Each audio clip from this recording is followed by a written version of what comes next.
I'm Becca. I take tech outside. Let's talk about the smartwatch that actually takes me there. Crushing it! As a tech YouTuber, I'll admit it, I am incredibly spoiled. I get sent the most expensive phones, the most specced out cameras, and of course top-of-the-line earbuds too. And increasingly, I'm getting glasses. These are the Meta Oakley Vanguards. They're aimed at athletes, and they have a Garmin integration. So when I got them in order to unlock all of their potential, I needed to get a Garmin watch too. My instinct was of course to go big, a Forerunner 970, a Phoenix 8. But then I stopped, because I didn't want to spend $800 on a watch that I was going to use for a few weeks and then probably never touch again. You see, that's how it's always gone for me in smartwatches. As much as I love the idea of a tiny computer on my wrist, in practice, my use of them always goes like this. I get a nice watch set up, I commit to wearing it, but then it starts pinging me every 4 seconds, it dies way too quick, I forget to charge it, and eventually I realize that I actually don't want my phone strapped to my wrist at all times. So this time, I decided to do something I almost never do. I hit up smartwatch guru and good friend of mine, Victoria Song, and I said, what is the absolute cheapest Garmin watch that doesn't suck? And she pointed me towards this, the Garmin Forerunner 165. It's entry level, it's 2 years old, and I got one refurbished on eBay for $186. Now, I fully expected to use it while testing the Vanguards and then stash it in a drawer and never use it again, like all the other watches that have come before. But to my surprise, this watch, despite some serious downfalls, has been the only smartwatch I've continued to wear. Give me all of the buttons, always. On the left-hand side, you have 3 buttons. The top one turns the display on or off, or a long press takes you to deeper settings. The bottom 2 arrows act as up and down buttons, with the middle button long press taking you to deeper settings about whatever you've selected, and the bottom long pressing taking you to your music. But then you got 2 more buttons on the other side. This top one that says run, when you're on the home screen, it'll have you start a workout, and this bottom button, well, that's just a back button. Of course, you can also just touch the display, but since I got buttons, I rarely touch the screen, especially if I've got gloves on or I'm running, and therefore have really poor touch accuracy. I will never understand the decision by smartwatch manufacturers to take all buttons off of their smartwatches. I mean, with a screen this small, it is incredible to have physical inputs, and now that I've used a watch and fallen in love with a watch that has this many buttons, well, I never want to go back. Well, folks, we might just have the most perfect day for some snowshoeing. This sounds so silly to say, but this watch is not a phone. Oh, yeah. Nor is it really a companion device for your phone. Sure, you can see your phone's notifications, it vibrates when you get them, but responding to anything on this is hell. And therefore I don't do it. I don't want to do it. I'm not pulled away from my life to do it. I just see that I got something waiting for me back on my phone when I decide I want to pick it up. Oh, but let me see my heart rate. I bet it's like through the roof. Oh my god. 167. Let's go, baby. But technically, it is a smartwatch, so what's smart about it? Well, that leads me to pro number 3. This thing is of course loaded with health tracking features that, you would qualify as smart, but I've also been able to invert the smartwatch idea. This is the first wearable where I feel like I am smarter because I am wearing it. Since October, I've learned more about my health than with any other watch that has come before. This watch absolutely focuses on training metrics, and it puts them front and center without dumbing them down or slapping fancy branding on everything. The signature feature is called body battery, and yes, that is some level of branding, but it actually makes a lot of sense. It monitors your energy levels throughout the day, and it tells you if you're ready for a hard workout or if you need rest. And you can watch it in real time to get a sense of how you're doing at this very moment, rather than just in the morning or just at night, like with other watches. And because the metrics are so front and center, and they're always changing, I find that I actually pay attention to them, and I tend to them. This is hard. What are we at now?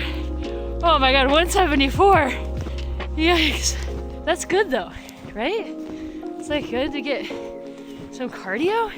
Another metric I love is recovery hours. When you finish a workout, the watch analyzes your heart rate, the intensity of the session, your current stress levels, and then it displays a time that you should wait before doing another strenuous workout. 9 full hours. Let's go. It's been really fun to see how my body is doing in real time, and it has been actually motivating to get recovery hours. Man, there is nothing more satisfying than doing a workout and just seeing a huge chunk of recovery hours hit my watch. Whew! It's an incredible feeling. And maybe some people feel motivated like that with closing rings, but that just never really did it for me in the way that recovery hours does. The last thing that this watch has over every other watch I've tried before is battery life. I hate charging watches, and this one's no different. I don't love charging it either. I mean, proprietary chargers are the bane of my existence. But there's two differences between Garmin and everyone else. I only ever have to charge this watch maybe once a week, and the charger plugs into the watch instead of magnetically connecting to points. So I don't have to set it down slowly or really make sure everything is aligned at all. For a proprietary charger, it ain't the worst. But of course, this watch is not perfect. In fact, it has some of the very worst UI there is, especially when compared to all of the amazing things made by this video's sponsor. You see, in 2026, it is not hard to have a well-designed anything, really, but especially not a website. This is Framer. It's a no-code website building tool that looks, feels, and works just like a design tool. It allows you to launch any website or marketing campaign without needing a developer. I recently used a Framer template to overhaul my Linktree, and I am never looking back. But you can also migrate a site from Webflow or WordPress. You can start from scratch and design something of your own. You can even turn a Figma design into a site. And in minutes, you'll have something that looks professional for hosting a resume, a Linktree like I did, a portfolio. Or with Framer's full CMS, you can grow something larger over time like a blog. There's a link down in my bio for when you're ready to up your site's game. Thank you, Framer, for sponsoring this video. Now, Garmin, please take some tips from these Framer designers. It's surprisingly easy to unlink the Garmin devices of today. You have the knowledge. You have no excuses. From the clunky Garmin devices of my childhood. As a brand, what an incredible shift. Garmin, you have done it. But unfortunately, some of your heritage is still seen in your software. First and foremost, it's the multiple apps. If you want to install watch faces, third-party integrations, or customize your device, that's in Garmin IQ. But within IQ, the organization of apps versus watch faces is all over the place. For example, if you hit trending apps, the page is 99% faces, which I guess are apps technically, but not what I'm looking for when I think of apps. And if you're trying to search for an app, you can of course filter results, but if you click on an app and then go back to search results, your filter is reset. And then the home screen, it is a never-ending page of seemingly random categories of faces and apps. The user experience, and therefore the discoverability here, is zero. You have to know exactly what you want, what you're looking for, and dive into the app with that in mind. Unless, of course, you just want to be scrolling through random watch faces for eternity. So that's the first critical app, and then the second, of course, is Garmin Connect. That's where all your metrics are kept. And this is fine. You know, your metrics are front and center and easy to read, but getting to activities and the real guts of the data takes so many clicks. And lastly, since I have an older watch, I don't have native snowboarding or indoor climbing workouts, which means I categorize them as other workouts, which is annoying when you're trying to go find your workouts within the app. And of course, I could download a third-party app for either of those activities, but that means using the Garmin IQ app, and it's just a horrible cycle. As much as I love this watch, I don't wear it all the time. For example, I don't like wearing it when I type, which is a lot, because I don't like the band pushing against my wrist. And when I dress up and head out for the night, I take it off too. I don't think it looks particularly cute on me. But in those moments when I'm not wearing my watch, I'm usually wearing a smart ring. This is the Ringcon Gen 2, which I like, but I have some issues with, and that's for a whole nother video. But I just wish that these two things talk to each other, so that when I wasn't wearing one, the other one still had all of the information, all my body information. And I've heard that if I had an ultra-human ring, I could get them to connect, or I could use like Health Connect, or something of that sort.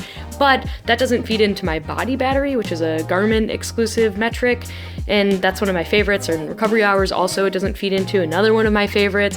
And so Garmin, smart ring, when? Or better yet, when is there gonna be some sort of wearable protocol like there is for smart homes with Matter? It'd be incredible. I mean, this is all my data. I should be able to give it to anyone I want, and they should be able to read it from any device. Who wouldn't want to get their heart rate up? And this! All right, so that's the story of how a cheap Garmin smartwatch completely changed my mind about smartwatches as a whole.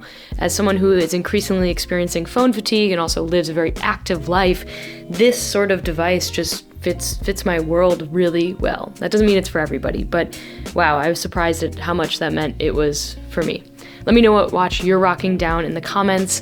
Thank you for listening to a longtime smartwatch poo-pooer fall in love with a Garmin for the first time. If you've already fallen in love with a Garmin, oh my gosh, well, why didn't you tell me sooner? As always, I appreciate the hell out of you, and I'll see you on the next one.